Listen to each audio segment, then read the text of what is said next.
It's true that the Amazon forest is one of the last great wildernesses on the earth, but legends have surrounded this region for millennia, claiming lost cities are hidden there.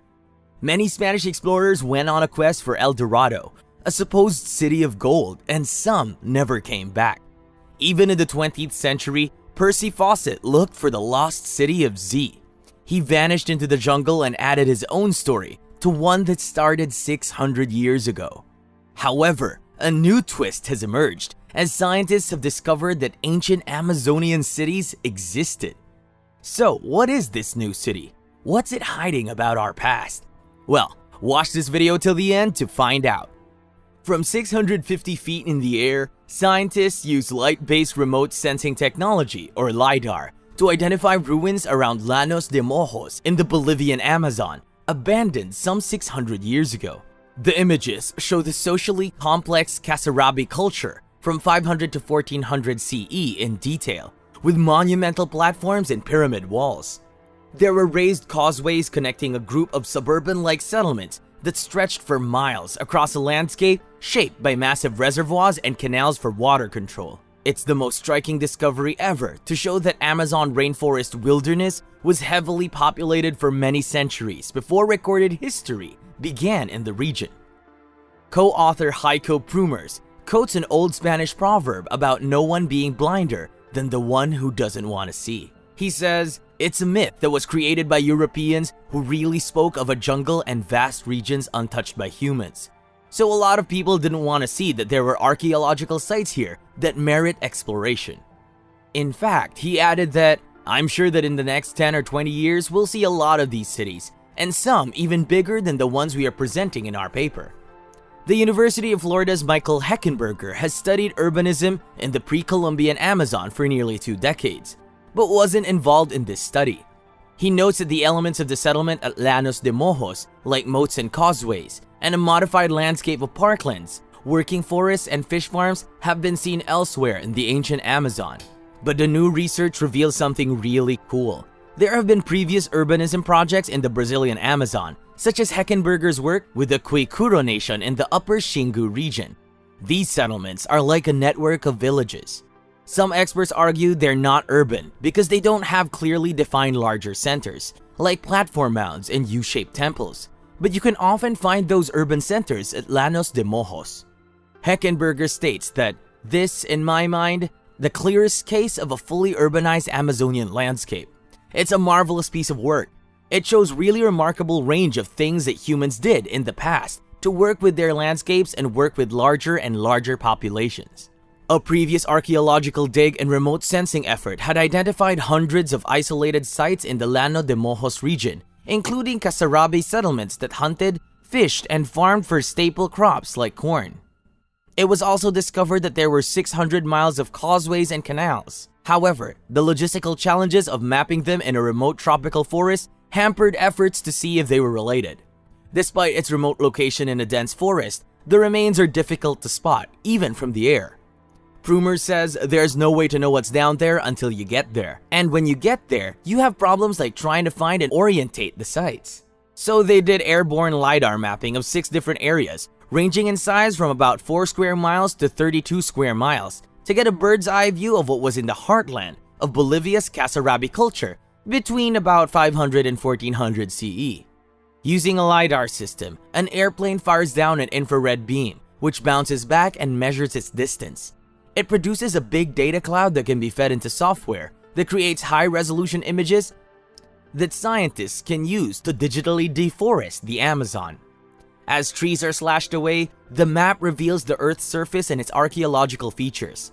This image clearly showed 26 unique sites, including 11 that were previously unknown. These 26 sites included 2 big urban centers, Landivar and Cotoca. Although they were already known, the new maps shed light on their archaeological complexity and vast size, 1.2 and 0.5 square miles respectively, and almost every large center is surrounded by ramparts and moats. The sites feature artificial terraces, huge earthen platform buildings, and conical pyramids over 70 feet high. This impressive collection of civic and ceremonial buildings is also oriented north-northwest, which scientists believe is reflected in ancient Amazonian sites. From an aerial view, it looks like there are two main centers, each anchored by a network of regional settlements connected by causeways. From the centers, those passageways radiate like spokes on a wheel, and they stretch for miles. They connect suburban settlements, from small settlements near centers to more distant and even smaller sites that may have been used as temporary campsites. In the same way, canals connect to rivers and Laguna San Jose, which apparently brought water to Catalca. According to Chris Fisher, a Colorado State University archaeologist, basically they remolded the landscape in terms of their cosmology, which is mind-blowing. The only problem is that this architecture was made from mud brick, so while at the time it was as fantastic looking as anything in the Maya region, the Maya monuments have endured because they had limestone, while these just weren't as durable. We don't know as much about the Kasarabe as we do about the Maya, so who were they? Well, archaeology has shown that this was an annual flooded savanna with riverside forests instead of the vast unbroken stands of timber you find today. Andean cultures, with their monumental platforms, mounds, and temples, aren't that far away. But Andeans or their influence aren't responsible for creating these urban areas, says Prumers. The Andes are a very well studied, and there aren't any sites of this type in the Andes, so we can say it's not something that the Andes created. It is uniquely Amazonian. What happened to the Kasarabe and their settlements is a mystery, but dating at the sites suggests that their occupation ended at around 1400 CE, before Europeans arrived. According to Prumers, a widespread drought might have been to blame. Several sites he's worked on have found huge reservoirs of water, something you wouldn't expect in an Amazon region with plentiful rain. The fact that we have them is very interesting. We don't know if they were for drinking water or for farming fish or turtles. We know there have been severe droughts in the Amazon region several times in history. That might have happened to this culture too. It only takes 1 or 2 years of lost harvests and people have to move.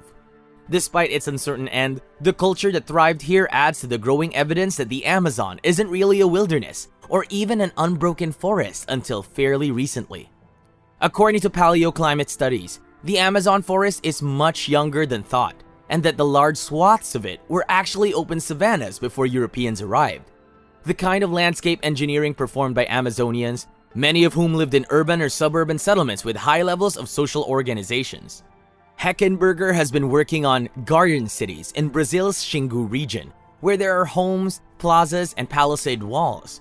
There aren't as many monumental centers as in Bolivia, but they're all connected by roads, bridges, and canals, all within a large engineered landscape of fields, fish, farms, etc. Interesting. This low-density urban culture flourished in the same region where Fawcett disappeared in search of the lost city of Z. While geoglyphs can be hard to find in the forest, earthworks clearly built by humans have been found in several other Amazon locales. Scientists reported in 2018 that villages and odd geoglyphs dotted large areas of the Amazon forest in Brazil's Mato Grosso state that were once thought to be sparsely populated. And even here, away from rivers, 1 million people lived in hundreds of villages between 1250 and 1500 CE, in an area that represents only 7% of the Amazon. But if these populated sites are anchored by large urban centers, we haven't found them yet. These settlements were discovered after a lot of hard work. Despite the large and sophisticated populations here once, lasting evidence of urbanism has been hard to find in the densely forested Amazon. Fortunately, LiDAR technology is accelerating future discoveries, so we hope to unveil more mysteries soon. Well, this brings us to the end of today's video. We hope you liked the video, so make sure to give it a thumbs up. And for more such knowledgeable videos, subscribe to the channel, and don't forget to press that bell icon to never miss an update from us. And we'll catch you guys in the next one.